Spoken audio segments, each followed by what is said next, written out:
Okay, thanks for coming to the Xanadu review. My name is Prester John's Revenge, but you can call me PJ. So today with me, I have the Substacker Ancient Problems. And he's a great Substacker who does some really neat writing and also has a podcast. Ancient Problems, I guess, do you want me to call you AP, or do you have anything you prefer I call you? Yeah, you can call me AP, whatever works. AP, Mr. Problems, whatever's good. Okay, Mr. Problems, do you want to tell my audience just a little bit about yourself, the type of thing you do, your writing, just in general, a little bit about yourself?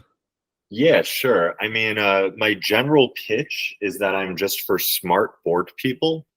You don't need to be from any particular affiliation, geography, whatever. Just smart, and maybe you have a little too much time on your hands and you are floating around on the internet.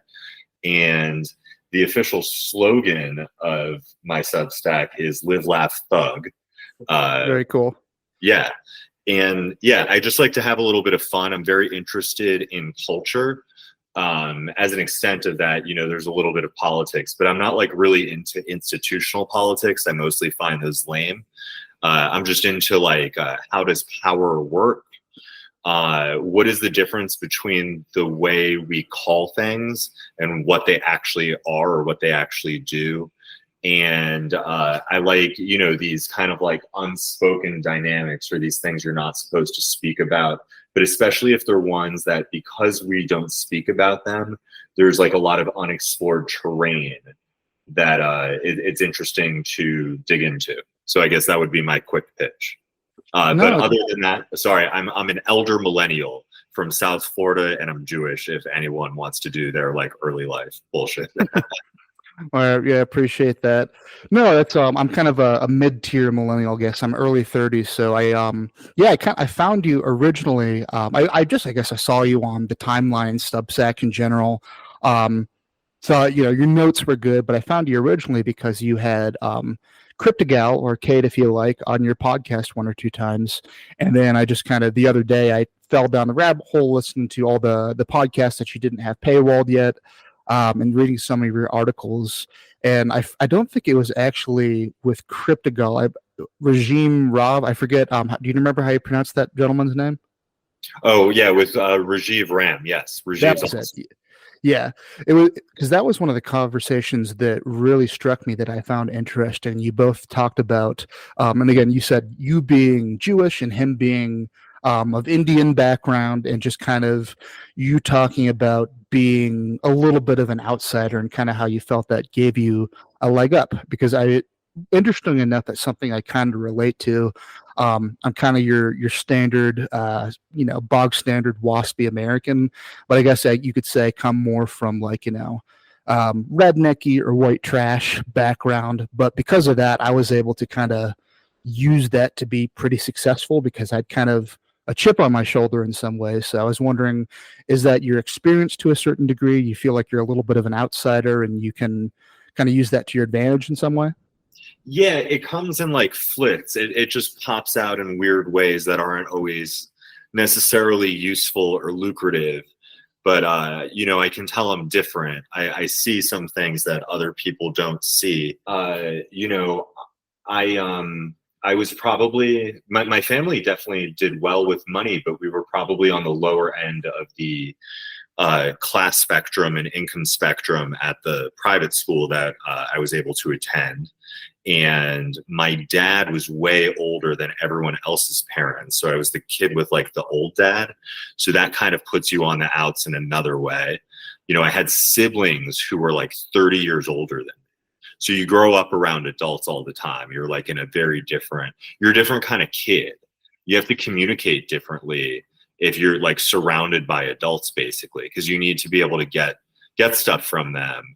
But also not be like overly needy. And you hear a lot of conversations. You hear a lot more and you learn a lot more about the world when you're surrounded by people significantly older than you, because they can only sustain like the act of like nerfing the edges off of things so much. They just fatigue. No one can sustain that forever. Gossip's too much fun. So, I feel like I've always had like a certain kind of like edge on some things, but it's not necessarily useful. I often say things that people don't want to hear. You're going to get socially ostracized for doing it, especially when it's true. But yeah, I don't know. I don't think like I try not to like, or I wouldn't say I try not to think about it too much. But it's so fashionable for people to think of themselves as like victims or whatever all the time. And like, sometimes this stuff is a blessing, or sometimes it's neutral, or sometimes it's a mix. And like, you don't have to wear it as an identity. It can just be background information. For sure. Well, I think everybody has something that makes them just a little bit different for the most part. 'Cause, I mean, I guess I grew up in the Midwest and I knew a good deal of Jewish people, but they're all kind of, like pretty standard, suburban white people who they went to, temple instead of church. But it sounds like, especially more than anything, what you're saying is that age difference, because it seems like you have a pretty verbally high IQ from what I'm hearing, and just growing up in that environment, it makes you a little bit more um, astute, I guess you could say. Yeah, I mean, and I went to school with smart kids too. You hear words they use, you're going to steal them, etc. That's how like all of that works. I want to ask you. I don't want to ask anything too personal, but what was here's a broad question. What was your impression of Jews as you're a Protestant? Is that right? Yeah, we were What was Protestant. like what was like, and it doesn't even matter if it's like offensive or not or whatever, Yeah. but how would your family talk about Jews when they weren't around? Um, Honestly, like pretty positively. I mean, it was when I first probably came encountering Jewish people for the most part, because I grew up in Canada and I grew up around a lot of different immigrant groups, but mostly predominantly from the Middle East. So I knew a lot of Muslims, but I only started actually encountering Jewish people in the flesh. Um, Probably in the early 2000s when we moved to the US, but pretty positive for the most part because they're pretty religious. And in the early 2000s, it was very much like, it's us, we're together, it's the Judeo-Christian thing. Like Yeah, actually, I yeah, yeah. remember, yeah, well, one year we actually did an actual Passover because the idea was, um, to try to get closer to the first century Christians who were, obviously Jewish in that first couple iterations, and to do the Passover. But as I got older, like it was the you had that was my immediate family, but you had your standard suburban Jews who I didn't really think anything too positively or negatively. But, you obviously have the negative stereotypes about Jewish people as well. Yeah, it's interesting you say that because my family wasn't particularly observant, but Passover is like the big holiday. So you pretty much always celebrate that. And there's two nights where you do the reading from the book. And you can do both at your house. Sometimes you do one at your place. Sometimes you go to someone else's. But every year we usually did at least one of the nights at our house. Like my mother, she was a good cook. She liked to host people. But one thing we did, Jews don't proselytize. It's just not a thing we do. It's just not baked into it. But we used to invite other people who were not Jewish to the Seder just to expose them. It was like a no pressure thing, but it was just like, Hmm. hey, we're going to do this thing. We kind of do this like ceremony ahead of time. You don't really have to be too much a part of it. You're just going to like be there, eat some stuff, and have some wine, and you'll see what it's all about. And usually people would take us up on it, and I totally forgot about it. But it's like it's interesting you say that as the holiday like sometimes serves as like a goodwill conduit. Yeah, absolutely. And I think also, I believe I didn't get around to listening to that one, but you talked to somebody else about Anthony Bourdain, and I Oh yeah. remember, yeah, because I was listening to and I don't know if you didn't speak highly of him or whatever, but at least one thing that really stuck with me about him is he said something to the degree of, if you will talk to another culture and get them talking about their culture and especially their food, then that can break down a lot of barriers and you can really see what the commonalities are. No, you know what? So I spoke to the Rare Candy guys. Big shouts to Rare Candy. They're awesome. But what I was going to say is it was very much a mixed bag with Bourdain because I really liked his show when it was on. And I thought he was a generally cool dude. I think he's like a victim of history. Like he just died right as everything just took this insane turn in world history, but especially US history. And it's like he just had like, you know, when you're dead, like whatever you tweeted out, I forget tweets, whatever he was on TV, like that's your last material and you can't delete it. And it's just like, so if you had a bad take, if you like said something Yeah. super cringe and then you die, like you're going to be remembered as that guy. Like, So remember, always have your best takes just in case you die at any moment. for sure. Like, so I'm very sympathetic. Like I definitely, it was a mixed bag of my take on Bourdain for sure. Yeah, I feel like people generally, like even on the right and the left of the culture wars, I'm a little bit less on the right, but people generally have like a good view of Anthony Bourdain for the most part, just because he was like an adventurous guy who would try lots of different things. So For even sure. if there was one episode that didn't work for you, he went to a lot of different places. But that actually kind of makes me to jump into a little bit more. Because it sounds like you're kind of on the cusp of a lot of different things. Being an elder millennial seems like you're kind of on the cusps of Gen Z. Sorry, not Gen Z, Gen X / Yeah. millennial.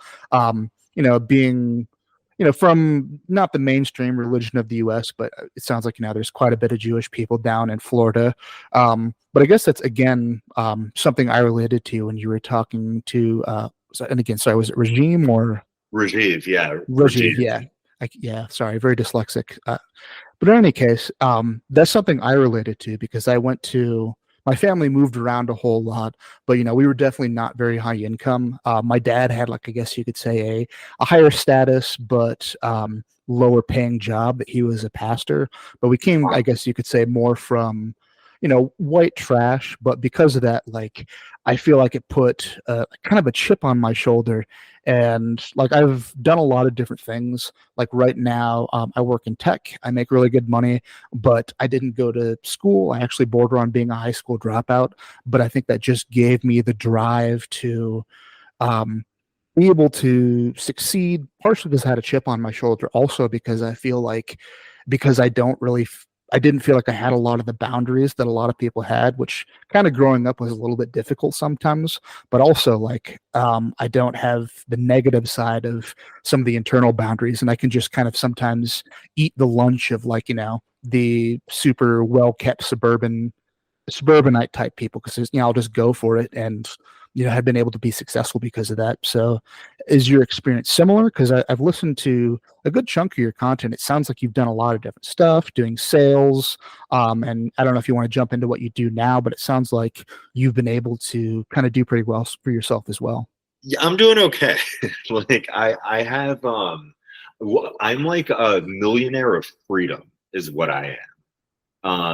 I've worked a lot of shitty jobs, like the kind of jobs where you really have to be physical. Like it would not be possible to do these jobs remotely. They're jobs in meat space, and they're jobs where you use your verbal capacity and to another extent your body. Like so much of just communication sales. It's this like nonverbal, and there's all these nuances to how you deliver information. And so I worked a lot of those jobs for a very long time. I mean, I still work that kind of job. I can't really do it remotely. But what I was going to say is, yeah, I mean, so much of what you were just saying was so interesting to me. So I'm trying to like grasp on, take it all in. But going back to like, yeah, I mean, in terms of like, I did a lot of stuff. I was just kind of aimless when I got out of college, and so I went to school pretty close to Washington D.C. So as soon as I graduated and could really, I moved into the city. I knew I wanted to take a job that was not sitting behind a desk, which immediately signed me up for low-paying jobs without me being smart enough to really realize it.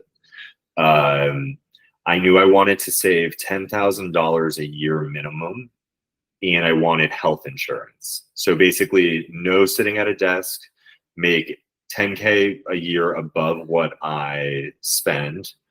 Got to have health insurance and live in the city proper. So those were like my four things. And I made these happen while starting at something like $14 an hour, like 14.50 an hour or something. And I largely did it by just renting absolute shitholes with like, at one point I lived in a 5-person home with like 11 other people. There were 12 of us total.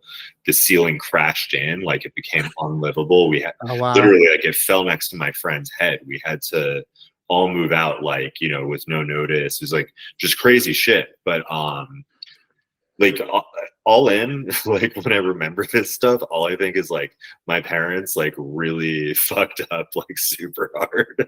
But all in, like now I'm like 40 and like I deal with all sorts of headaches and bullshit all the time. All the time I have headaches, but I can like laugh at them a little now or yell or whatever, but like I don't look at them like they're the end of the world because I've had to deal with a lot of bullshit along the way. Excuse my French. No, that's fine. You can swear as much as you want. No, and that really resonates with me too, because I think because part of the reason I think somebody like Anthony Bourdain is somebody I like is because before I got into tech, I was a chef for a long time, Okay. and yeah, and before I did that, I don't want to say I was a timid person, but a little bit more reserved. But when you're in those situations, when you're on your feet, you've got to be able to like take shit and give shit, and it really kind of peeled away my more reserved side. And I think it makes you just a little bit more resilient, a little bit more I don't know, you can take a lot more and take it in stride, I guess, if that makes sense. Yes, there is something about working with fire and knives that there's just a no messing around period at a certain point. And you can still be laughing and joking and whatever, but if your attention needs to be on something or something's going wrong, everyone kind of knows it's okay to hop to. And you're right, that environment of working in a kitchen is like very formative. Like if you think you want to work in a restaurant, like on the line or whatever, you will know very quickly whether you want to do that. Mhm. There's like, you're not going to feel tepid or lukewarm about that one. You're going to go, this is for me, or you're going to say, I'm going to throw myself off a bridge tomorrow. It's a very high pressure job. The Yeah. one of the guys from Rare Candy is a professional chef. So it was very fun talking to him to get some of the, like, how do people look at Bourdain who are in the industry, you know? Hmm. Yeah, I guess I'd be interested to see.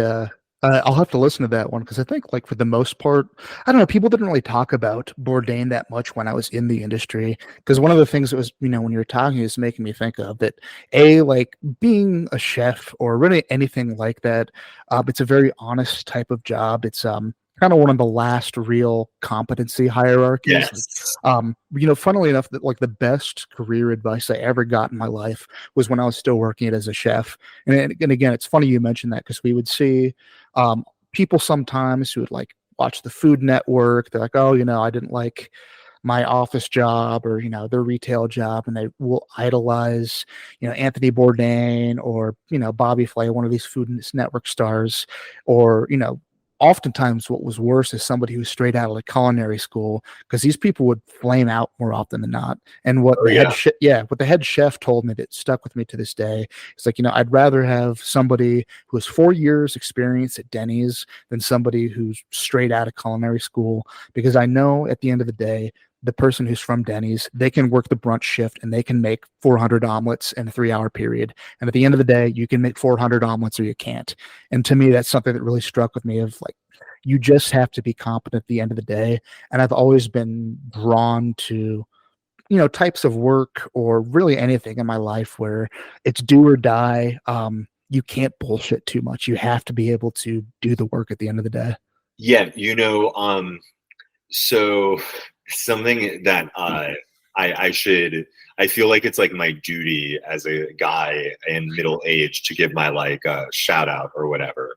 But so you asked about like these things that help you along in life. So I actually did have something that helped me along in life that was really kind of like fortune and like not so much just like totally within my control. Like sometimes the sun just shines on you. And what happened was I was working a really bad job. Okay. It was basically hotel work, but it was in the snottiest of the snottiest members only clubs in Manhattan for old conservative guys, old WASP guys, quite specifically. Okay. So like these are people, to describe them, who have like oodles and oodles of money, but they're not going to be like caught wearing like Versace. They're wearing like tweed. Okay. Like they have elbow patches, this kind of human. Okay. So what I was going to say is I worked this job. Somehow I made it like 3 years there. It was an absolute terror. At one point, they had run through some general managers, and this little British guy they brought in, who was literally about 5 feet tall, guy with a pocket stuffer. He, I could tell, was getting ready to fire me. And I picked up the phone and I called every member that liked me, and I asked them to drop off a letter of recommendation on his desk, and they inundated him. Nice. And it bought me about 6 months. And then one day my number was up, and they fired me, and I got a job working for this other company. This was my first gym job. Okay. There were 2 guys who were my boss there, both like big, like guys. Okay. And what I was going to say is one of them, he was really into cooking. And long story short, he was a great mentor, this guy. He taught me a lot about how to speak to people, how sales works, kind of like the unwritten rules of what you can actually get away with saying and what you cannot. Okay. That's where all the money is made in sales. There's rules about like how you should comport yourself. Like you should not curse, obviously. However, everyone knows if you demur something in a certain language or context, it gives you a little more credibility. So he would teach me these kind of lessons like that. And long story short, there was a hostile takeover of our company. We got bought out. He got fired, and he spent about a year on his ass drinking. And when he came out of that stupor and got himself a job, I won't say who it was for, but it's for a very famous celebrity chef. And he now like runs an entire storefront for this guy as one of his general managers. But he said the exact same thing you said. He said cooking is one of the last meritocracies in the world. And it's very interesting that this guy, who was like this degenerate Obi-Wan Kenobi character, you know, the guy you find later in life who's not your father, but steps in and kind of shows you some of the things he should have. That guy said the same thing you said. And it's funny how he had this plot arc of like just going into a gutter, and now he's like this extremely successful person because he has merit. That's why. Yeah, well, that's a really cool story, and it once again, it does really seem like sometimes you do just have to go through shit to be able to make it and be able to hold on to it, because it's easy to be able to look into something or be handed it, but to actually earn it for yourself and hold on to it, it takes, I think, failing and getting knocked down a couple times. Yeah, for sure. So I guess that again makes me think something else I was going to talk to you about, because it sounds like you're, a pretty intelligent guy. It's definitely very high verbal IQ. But I know, was it frustrating to work in some of these like really shitty low end jobs? Because I know for me, that's kind of what made me quit at a certain point. Because, I knew I could do better, and I was making basically no money, and there's really no future for me. And that's why I ended up going to tech. Yeah, I mean, it is frustrating. I really liked sales. I flourished there. And yeah, I mean, it does suck. Like the main thing that sucks, that's kind of a letdown, is, you learn these adages, things like, my mom always used to say, like, everyone should wait tables at least once in their lives. Like they should know what it's like to be on the other side of serving someone. And I would just hear these things like this in the car, like on the way to school or whatever. And the problem is I listened. And I when I was in school, I waited at like a Greek diner, for instance. It absolutely sucked. It was 175 degrees inside this place. They made us wear the stupid tux. I am now like about 200 pounds on the nose, 5'10". That summer, I walked around about 140 pounds because it was so hot all the time.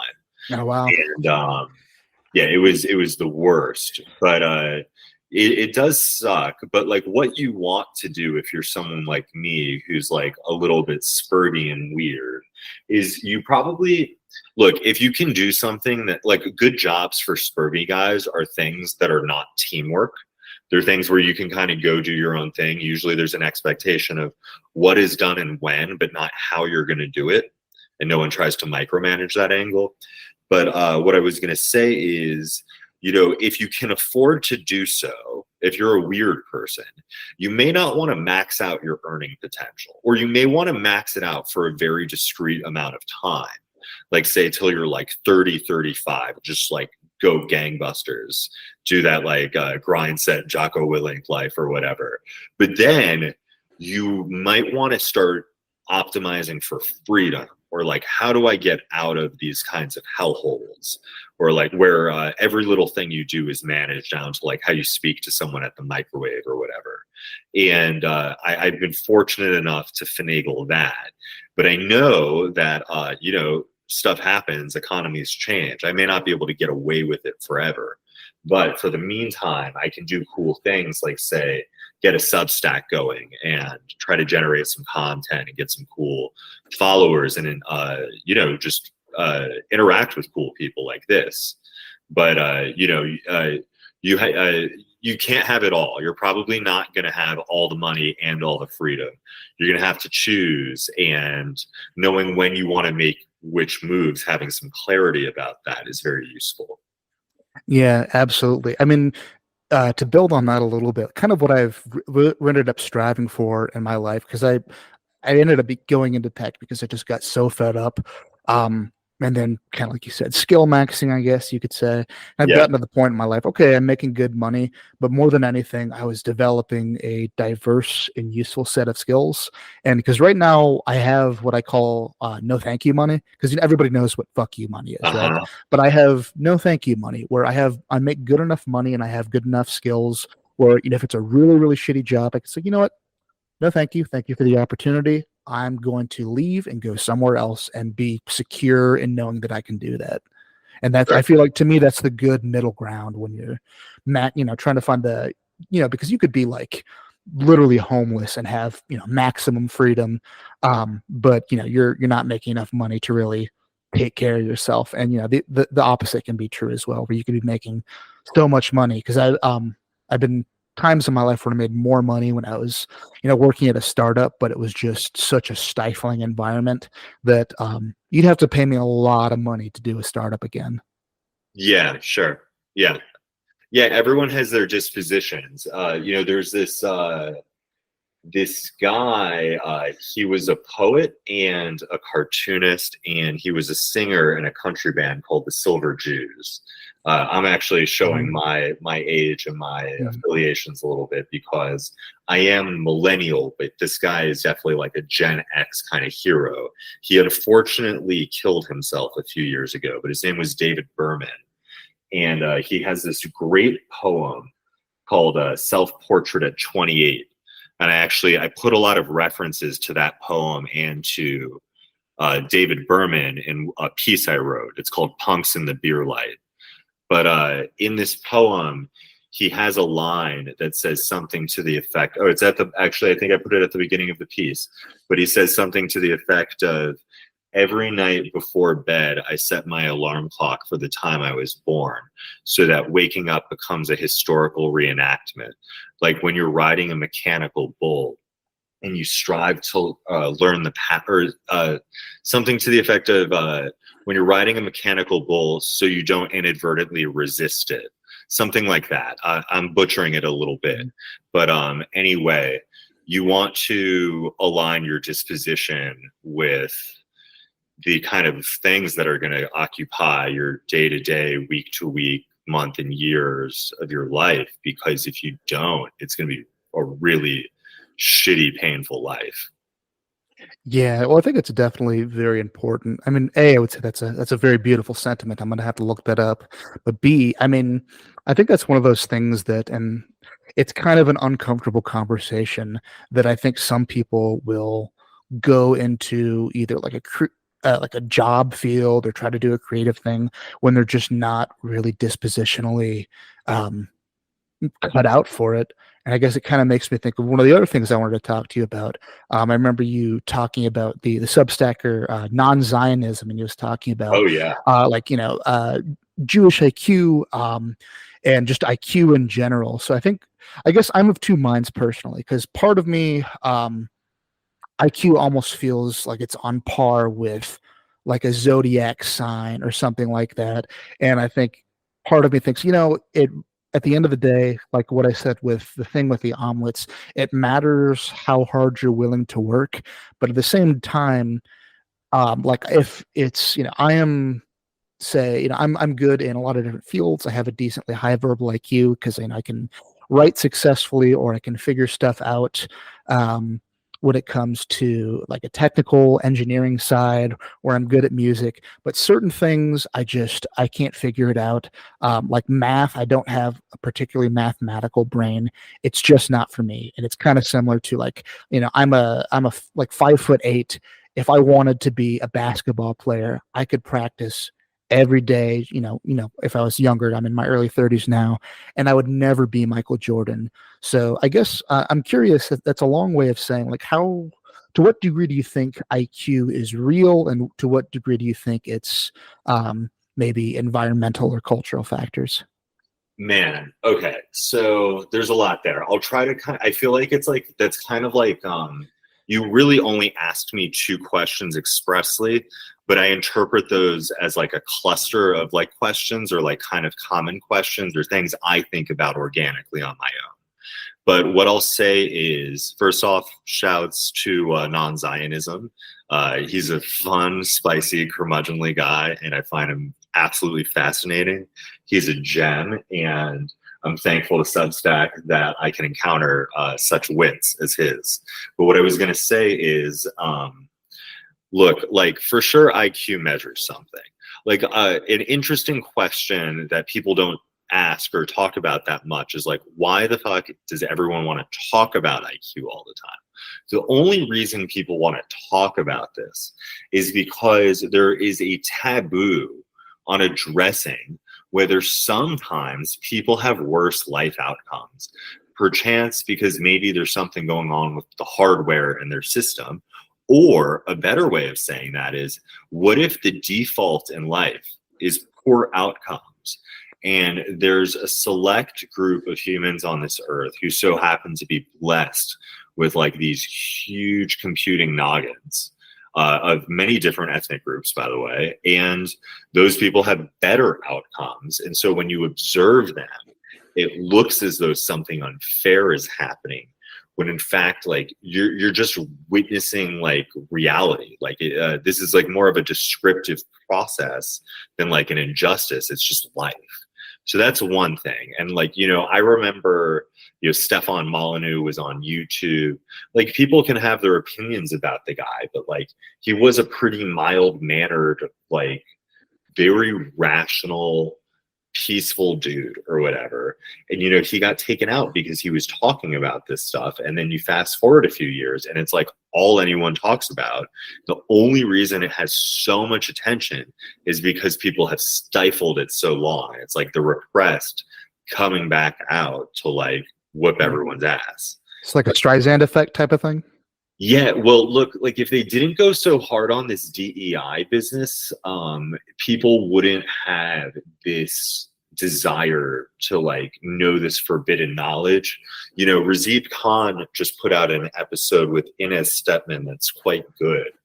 And in it, they were referencing how Elon was able to take like 70% of Twitter, now X, and just cut them. And it didn't really have much of an effect on the operations of Twitter, but it had a massive effect on the bottom line. Now, like if you look at the picture of who's left next to Elon Musk after he cuts everyone, it's like not the most diverse room. I'm going to be honest with you. It's probably, you would know better. That's your industry. I can only speculate. But like it wasn't that diverse. And there's reasons for that that have nothing at all to do with racism. And I just think that because we have basically made it illegal to try to do what Elon did there, and freedom of association's been dead for like 60 years. People are like kind of over it. Like, it's just, Sure. I have worked jobs where I'm making $10 an hour and been lectured by people who were not white about the racism at the company that they've worked for 14 years, where they make six figures. And it's just absolutely insane for, like, you know, someone to stand on stage and lecture me about the culture of the company they've been in charge of for like a decade and a half, while I sit there trying to figure out if I can like make rent that month. Yeah. Well, a slight anecdote, and then I'll respond to that. It kind of reminds me. So recently we had one of our, in the, bullshit corporate tech world, we'll have like these not weekly, I'm sorry, quarterly, state of the company type things. And it was very interesting how they talked about the importance of diversity and like, oh, we have all these resources. Like, oh, by the way, but it's only for employees because pretty much like 60-70% of any tech company, they're contractors. But because it's tech, at least where I live, it's already a very diverse team, company for the most part. There's a lot of Indian folks. I wouldn't say, white guys are the majority, maybe the plurality, but not the majority. But I just thought that was very funny how, they'll talk a big game all day, but at the end of the day, they still have to have a bottom line, which is maybe what you see with Twitter. But to kind of respond to that, to play devil's advocate a little bit, both with Twitter and when you talk about IQ groups, that you see represented in different groups of people. To me, because I'm not like a data scientist or anything, but I've studied statistics and have to deal with it for my job. Like, to me, it seems like I see where it's coming from, but at the same time, you're not able to separate it from culture, if that makes sense. Like, Oh if yeah. you could get, because you talk about, say, like high Ashkenazi Jewish IQ or high Chinese IQ, etc. You would have to, if you're really going to actually accurately measure that, get a large enough sample size of each ethnic group, raise them in a complete vacuum with the exact same culture, with the exact same access to education, have a control group, all of that. And I mean, putting aside how obviously inhumane that would be, it'd be impractical. And even if you were able to draw any conclusions, I guess my point is always so what? And I don't know what you would do with that information. I think the argument for culture could definitely be made, but that's why the race and IQ stuff, it loses me. I mean, for moral reasons, obviously, but also, just for methodology reasons, if that makes sense. Now I understand what you're saying. So you're right. There's another question embedded here, which is the reason, say, the Jews are so successful due to having higher IQs? Would that be like a fair kind of like summary of that question? Or well, I wasn't going for like Jewish people specifically, because I mean, also you could take because there's reportedly the higher Ashkenazi IQ, but then you take like somebody who's Hasidic, who you could take Bronx Indians, you could take these people. Yeah, there's many groups, Italians actually. Yeah. So like what I would say in response to that is I think you're 100%. So here's something that I have, which is both good and bad. Like it definitely has its trade-offs that has nothing to do with IQ at all. I am just willing to say shit other people will not say, including to authority. I just ripped my local cops a new one. I had a fucking police commander who's like 60 years old wanting to crawl under a chair and die last week. And all of his subordinates were next to him trying to figure out if they need to like restrain me. And I'm just willing to say shit other people won't. And I'm actually working on a piece right now that includes this phrase, but I have this phrase, which is everyone who dislikes conflict thinks everyone who's using it is cheating. And there's one quality that I'll say, I need to flesh this out in an essay, or maybe I should see if I can reach out to non-Zionism. He would know better about this. But I have this impression of myself and some of the Jews I know, including like family members, which is that one reason people are suspicious of us is because people tend to filter in to, cultures of shame or cultures of honor or more recently, you could say like cultures of like victimhood. Okay. But going back to the others, you said you're like Scots-Irish borderer, or Something what's, like that, yeah. yes, so Mostly you're Irish and counterculture, German. yeah. Yeah, I think German is probably more shame-based, I would imagine. Okay, so my disposition for sure is honor culture. I'm very Old Testament in my inclinations of justice, 100%. Like I don't play, and I don't believe in trifling. I believe you let stuff go, or you just burn someone's house down, basically. And I think one reason people are very suspicious of Jews is we're willing to play the game at either level. We will first start with the culture of shame and ask and use lawyers and blah, blah, blah. But unfortunately, as we can all see, the mess that's happening in the Middle East is if like the talking and the lawyers doesn't work, we use bombs, like we'll hit people. And people do not trust that people will go between these two ways of doing business, which is first asking and then telling. And I get it, is all I'm saying. Like, I'm not trying to feed anyone's anti-Semitic tropes or stereotypes or whatever. But I'm just saying a reason that people don't know what to do with us is they don't know, like, who's showing up. Is it the lawyer guy or is it the Iron Dome guy? And they don't know. And obviously, if you can play at both levels, you're going to be a very formidable force for people to just deal with. Sure. And that's interesting that you say that. And and I'm sorry, you could tell me the exact quote, but somebody who is willing to use conflict openly is cheating. I'm sorry, what was your exact quote? Basically, everyone who dislikes conflict thinks that everyone who uses it, like to get what they want, that those people are cheating. Yeah. No, that's kind of actually perfect framing, because I guess part of, to me, like, how do I want to put this? So I think part of the reason I see there's some animosity towards Jewish people, or say Indians, or pretty much any sort of outsider group, and you'll even see that with like different white ethnics, or like even like the Mormons, right? Because I think if you look at historically speaking, you have like that the concept of liberal universalism, like the Peace of Westphalia type of thing, where we're going to put all of this stuff behind us, and we're going to act on those Enlightenment principles. We're just doing our ideology, and letting that define us. Whereas you see, Jewish people, or like sometimes Indian people, or even like Mormons, they're willing to kind of openly break that as well, and just like openly show in-group preference. And I was thinking about that. I was reading basically the only demographic that doesn't show in-group preference is liberal white people, which is to say, for the most part, like the successful WASPs kind of up until maybe the last 20, 30 years. And I mean, there's obviously like historical reasons for it with, say Jewish people or Indians of being otherized, but also, pretty openly you see these different groups of people who are advocating for themselves and rejecting that kind of liberal universalism. So do you have any thoughts on that? Is that something you think about, or? Oh yeah, of course I think about it. I mean, I would say I don't like it, and obviously like there's going to be animus, because a lot of people will both correctly be described as white and Jewish, right?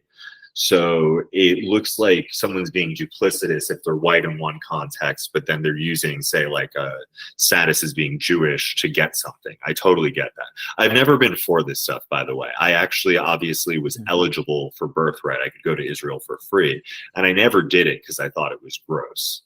But what I was going to say is that, like, I would argue that even though that like white people have historically been the majority in this country, that even though they're the majority, they're essentially the exception, if that makes sense. So like, let's say if you were going to run racial categories as a list, and you'll come up with there's 7 categories or 11 or 12, whatever. White will be one of like 11 or 12 on that list, even though white may contain 60% of the population or whatever the percentage is. And for that reason, I think it actually makes more sense to say like, okay, well, there's actually a circle drawn around who's not allowed to pull this lever, basically. Which, I mean, you could argue, I know there's some people who are going to say, well, that sounds like white people are second-class citizens. You can draw whatever conclusion you want. I'm just trying to argue that there's like a more neutral or descriptive way of looking at this, which is basically that like the default in politics is that people advocate for themselves and their group. It's that like for whatever reason, you know, like white liberals have basically like subspeciated from, you know, like cracker Americans, Wigger Americans, whatever you want to call like the rest of us. And that's what's going on here. I mean, I think about a lot of these preferences, these group things, how these things work, what causes people to shift. You know, I think that a lot of Jews are political free agents after October 7th. I like my main prediction, this is like the largest my ethno-narcissism ever gets, is I think Megan Bell, who I've had on my podcast, she had a saying something to the effect of, I think it's her, something to the effect of, like, not that like the Jews are better than anyone or not that they are worse than anyone. They're actually like both. But the point is just that they're special. They have an outsized impact.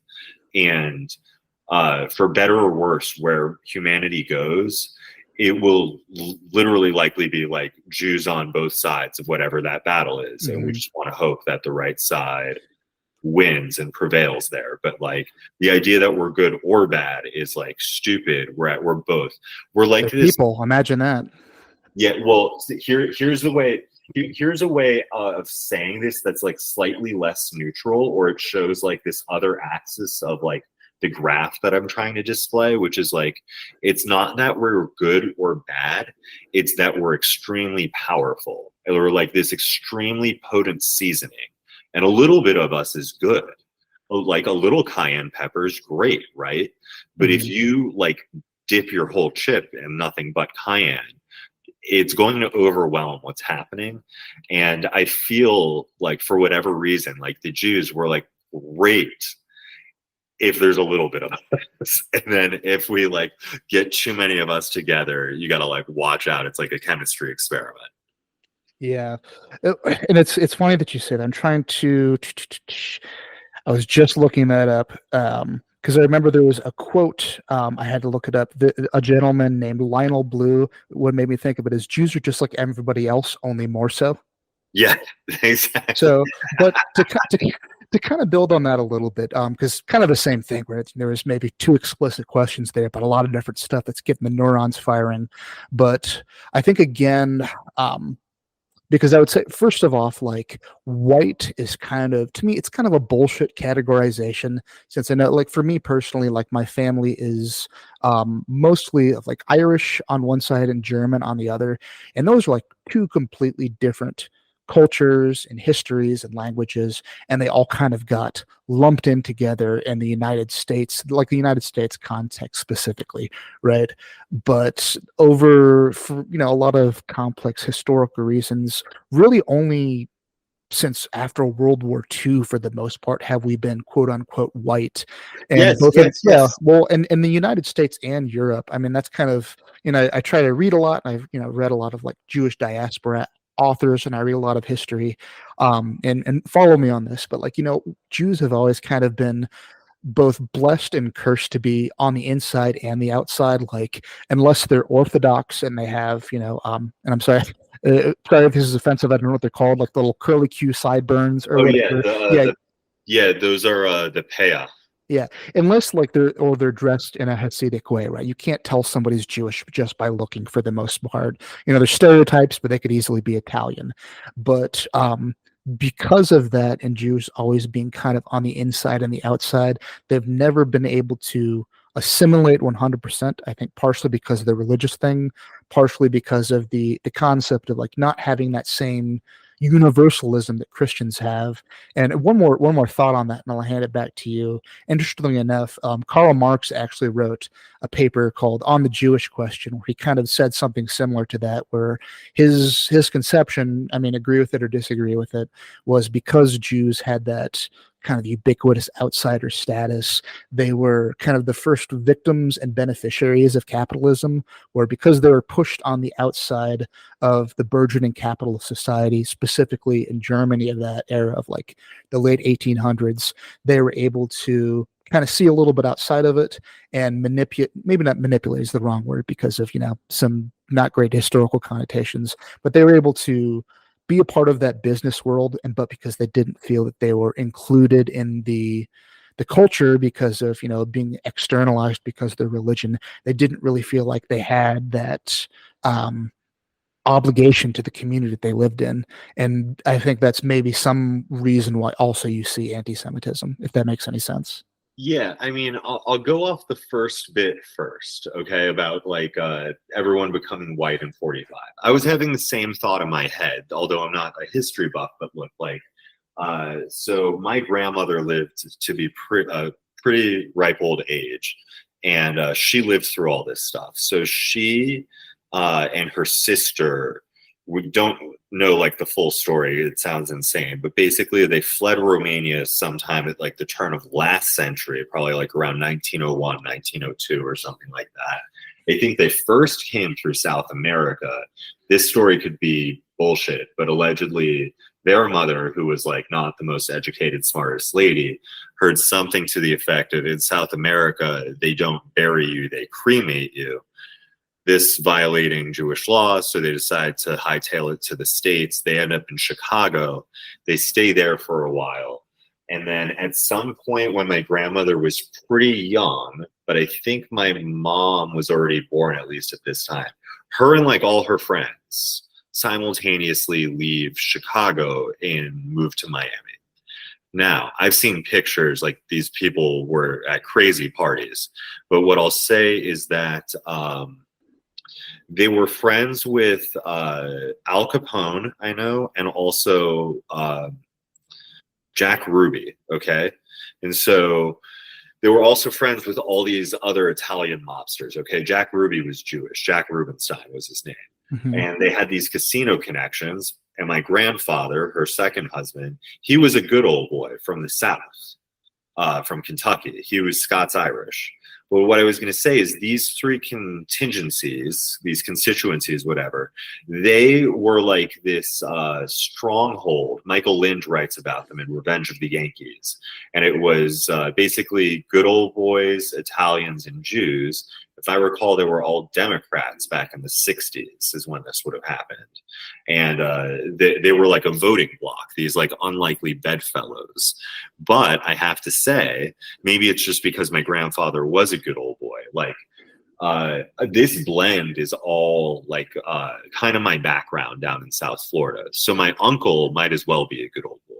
He's like a Hunter Fisher kind of guy, plays guitar, plays like an 82 or 86 like white Fender Stratocaster. Love it. Yeah, boomer as fuck. He's got he has my old Martin Dreadnought. He likes acoustic too.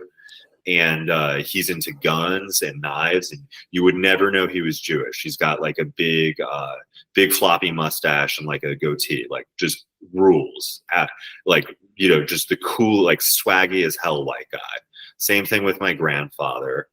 I was always around Italian people, mafioso types, super lovely, very religious Catholic, like beautiful wives, well-mannered, nice houses.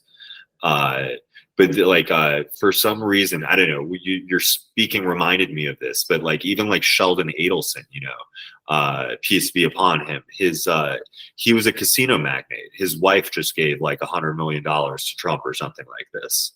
But all these groups, they've done business together. Like it's not foreign, but yeah, we all came in contact in World War II because even like all the Jewish people in my family, they were all veterans. They all fought. Yeah, no, it's really interesting that you say that. It made me think of three things technically. It sounds like you're a guitar guy. I almost want to just like let's talk about guitars for an hour, but we we the can entire do that later. Yeah, we'll do maybe another time because we will lose 95% of the audience.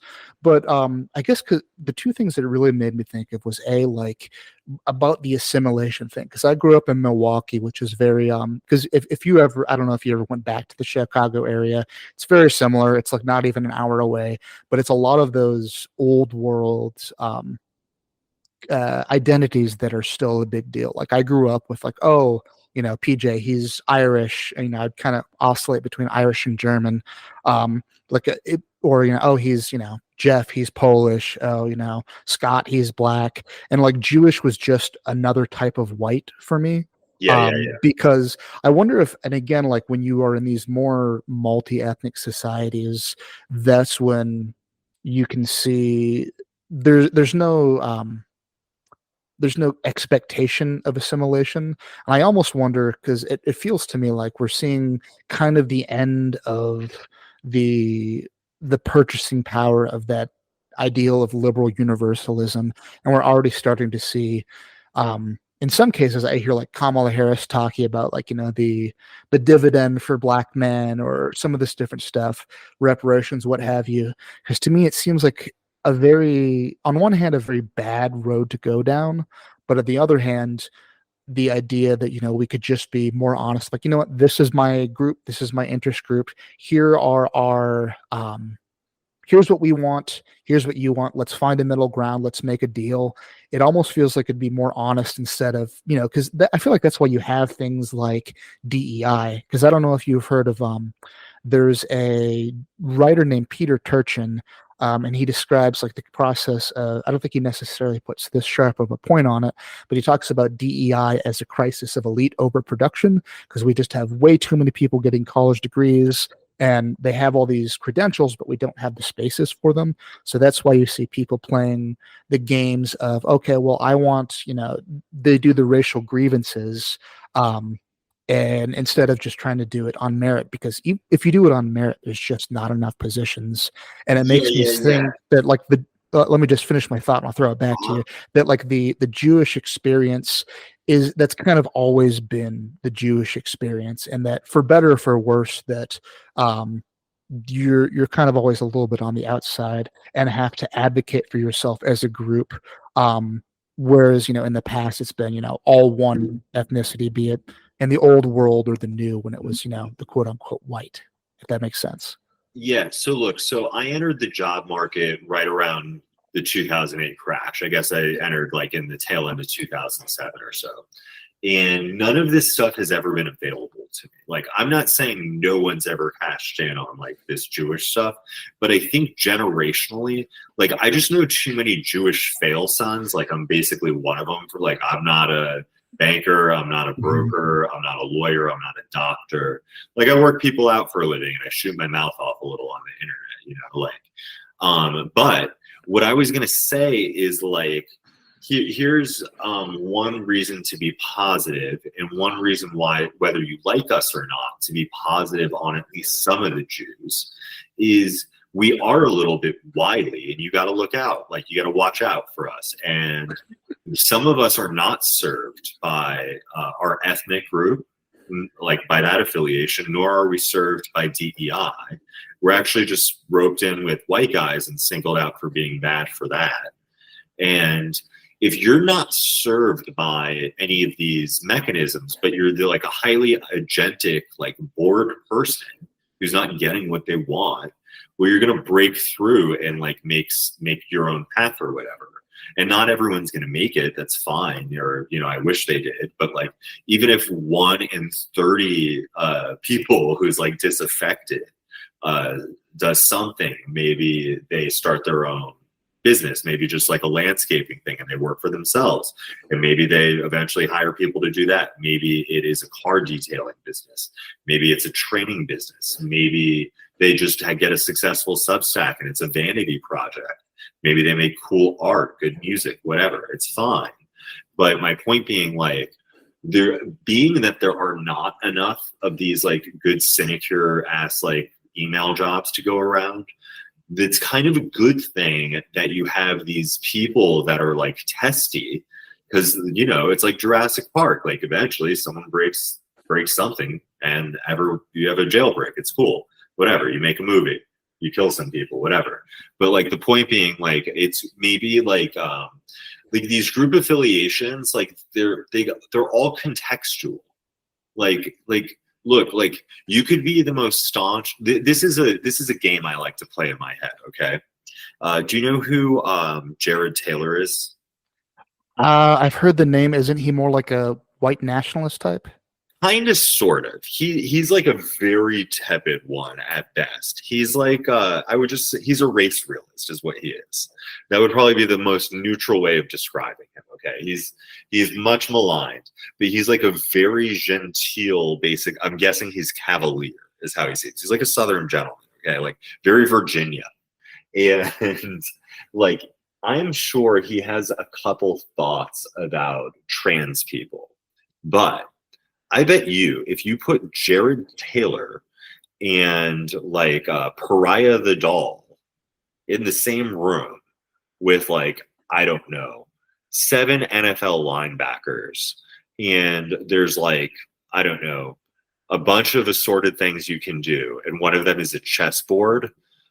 How long does it take for Jared Taylor to sit down across from Pariah the doll and say, well, madam, would you like to play some chess? Because I think it's actually not very long at all. Actually, I think people choose groups based off of like it's always shifting with the in group and the out group. But like people, I've seen too many people. I've seen so many of the most racist people all of a sudden like just kiss someone on the lips of like another race or what. Like it's too frequent. Like it's kind of like when is someone racist? Someone's not racist. It's like when are they doing racism or when are they not?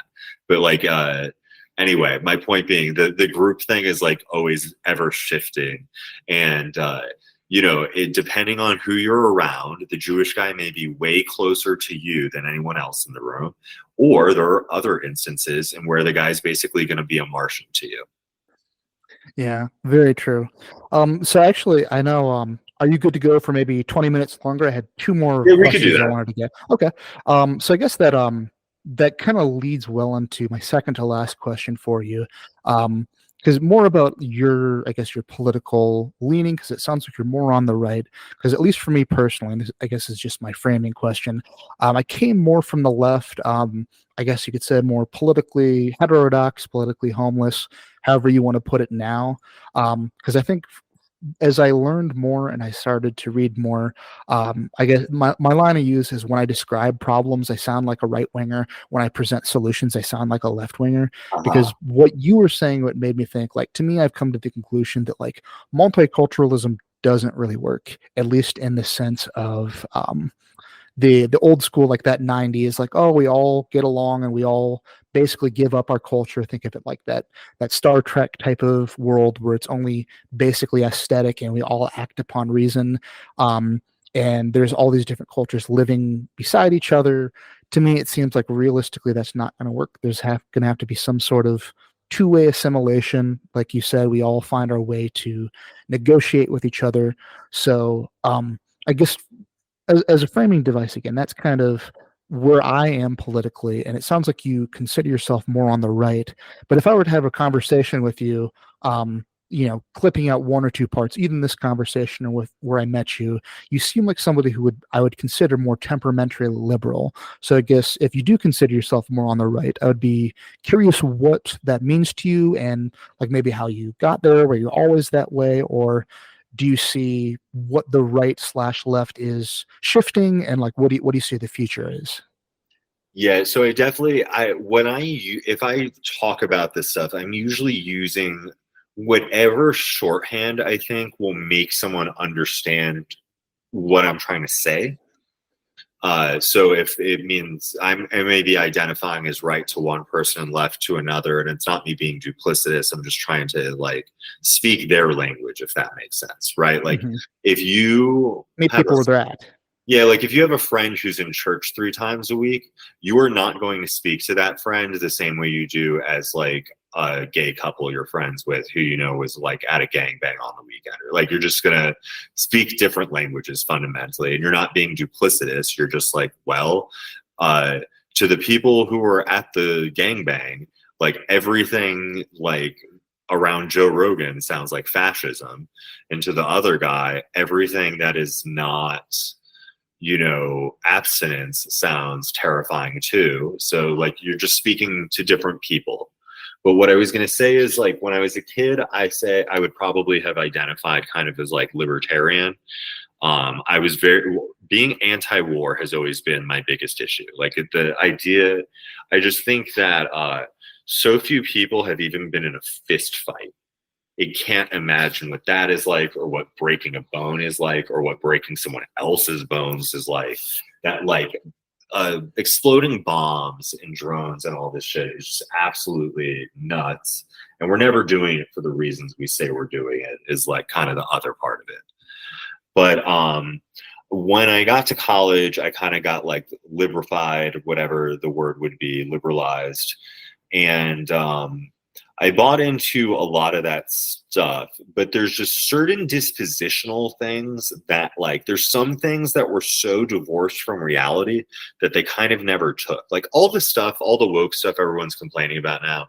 I learned all this stuff in school. I studied arts and humanities. Like this was always there. It was about as bad as it is now. It's just like, it's more vocal now.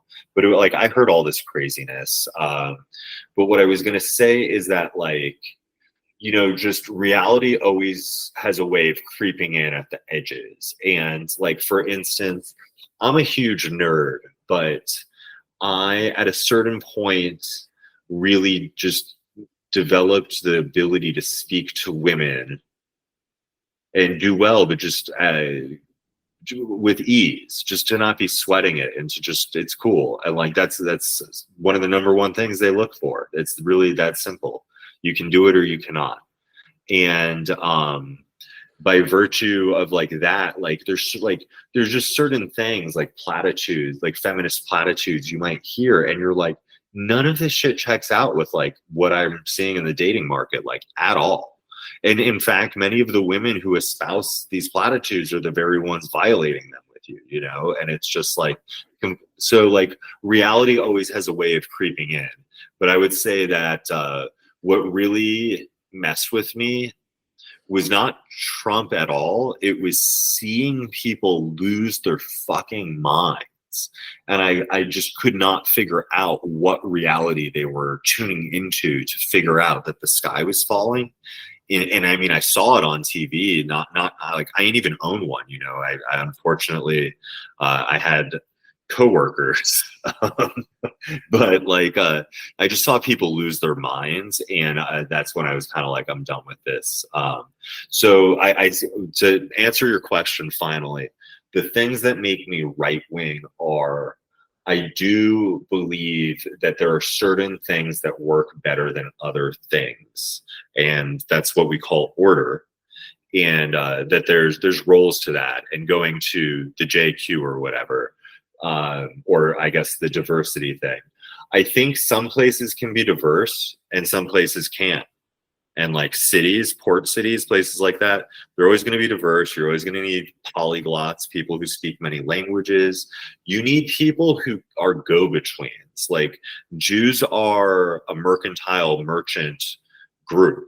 We're great go-betweens. Like, a lot of what we do is facilitation. So for sure, there's some rent seeking in there. Everyone likes their coin, but also things just run smoother when we're around, because you need someone who can interface between, like, I don't know, Italian venture capitalists and like El Salvadorian guys who got to learn to make challah or whatever the fuck, or like a moving company or whatever. You need people who can bankroll things. You need people who can bake. You need people who know how to move inventory, how to stock it, like all of these things, transportation. You need brains. And so there's no one group that like is good at all these things. Like, the same people that are good at picking things up are not necessarily the same people who are good at doing email. A lot of them can do both, and they just don't want to do one or the other. But like, there's room for everyone, but you can't blend everyone up. We are not all compatible like that. It doesn't work that way.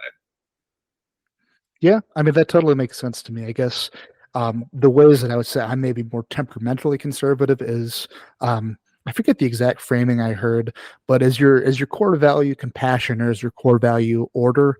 And for me, when it comes down to it, my core value is order. Things have to work at the end of the day. And you make exceptions based on compassion, but you got to have that little bit of order first for, the trains to run on time, so to speak. Yes, there's nothing compassionate about an ambulance that cannot get someone to the hospital on time. Yeah, absolutely. So I guess I have two more questions. One I always end with. Before I do my ending question, which is just a little soundbite, I guess. Do you have anything you want to promote? Anything you're doing in the near future? Podcasts you have coming up, going on, having people on, articles that you have coming up that you want to promote? Yes, I am trying to do a pretty steady flow of articles. I just put one out and I have another coming out shortly. But what I want to promote, I'll just give people one thing to focus on, is for paid subscribers, I'm starting a book club. It is only quarterly. I'm too busy to do every month, and no one is trying to listen to me do that. But here's the deal with the book club. I will announce the book likely November 1st. It's a short book, so you don't need a lot of time to read it. What I am going to do is host a very brief discussion of it one night, near to, but not on Thanksgiving. So if you hate your family, you can escape and we can talk about a book over drinks for a couple hours. But one of the other perks is I will be having a pretty big deal come on to the podcast. And we're going to speak about the book as well, but I'm not going to put the podcast out until after we've recorded the episode. And afterwards, people will be able to hear what that person thought of the book.